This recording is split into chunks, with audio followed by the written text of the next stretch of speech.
ଏମିତି ଆବାଜ ତ ଶବ୍ଦ ହେଲା ଆବାଜ ଶବ୍ଦ ହେଲା ପରେ ମୁଁ ବାହାରିକି ଆସିନି ଆସିବାକୁ ଏଠି ଗୋଟେ ମୋ ଭାଉଜ ଆଉ ପୁତୁରା ସେଠି ଠିଆ ହେଇଛନ୍ତି ସେମାନେ ହାବ ପଡ଼ୁଛନ୍ତି ଯେ ଆସ କିଏ ହିଁ ଅଛ ତ ଆସ ତାପରେ ମୁଁ ଆସିଲି ଦେଖିବାକୁ ଗାଡ଼ିଟା ଲୁଟ୍ ପଡ଼ିଛି ଆଉ ତାପରେ ଗୋଟେ ଡ୍ରାଇଭର ତା ଗାଡ଼ି ଉପରେ ଛିଡ଼ା ହେଇଛି ଭିତରେ ଯେ ଲୋକଟା ଥିଲା ସେ ଖାଲି କାଁ କାଁ କରୁଛି ଆବାଜ ଦେଉଛି ତାପରେ ମୁଁ ଯାଇକି ଝରକାଟା ଭାଙ୍ଗିଲି ଝରକା ଭାଙ୍ଗିଲା ଫ୍ୟାନ୍ଟା ସେଠି ଥିଲା ଫ୍ୟାନ୍ଟାକୁ ଇଠା ମାରି ଭାଙ୍ଗିଲି ଭାଙ୍ଗିବା ଦ୍ୱାରା ମୋର ବି ହାତରେ ବି କାଟି ହେଇଛି କାଚର। କେତେ ଜଣ ଥିଲେ ତା ଭିତରେ ଜଣେ ଥିଲା ଜଣେ ବାହାରି ଆସିଥିଲା ଜଣେ ତା ଭିତରେ ଥିଲା ଜଣେ ଥିଲେ କେମିତି ଅବସ୍ଥା ତାଙ୍କର ଅଛି ଅବସ୍ଥା ଭିତରେ ଯେ ରହେ ତାଙ୍କ ଅବସ୍ଥା ତ ଆପଣ ଦେଖୁଥିବେ ବହୁତ ଖରାପ ହେଇଛି ତାଙ୍କର ଠିକ୍ ଠାକ୍ ଟିକେ ଅଛି ହଁ ଠିକ୍ ଅଛି ତାପରେ ତ ଟାଣିକି ବାହାର କରାଗଲା ବାହାରିଲା। ଆଚ୍ଛା ଏଇ ଯେ ଗାଁ ପାଖରେ ଯେ ହେଲା ଘଟଣାଟା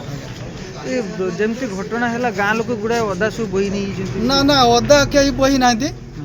এই ছিড়া যে কুড়ি কুড়ি নেই কিন্তু ওদের তো নদীর সব ভাসুଛି ওদা ଆଚ୍ଛା ଆଚ୍ଛା এই যে পড়িছে এগুলা সেগুলা সব কিଏ সকাল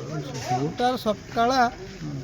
4:30 না 4টা ভিতরে তো এমতি 4টা পারিতে এমতি সময় সাথে কে দেখেনি যাও তারপরে পর তো আসে লোক কি অল্প লোক গ্যাদার হলে তারপরে আসে গাড়ি পুলিশ বালা আসলে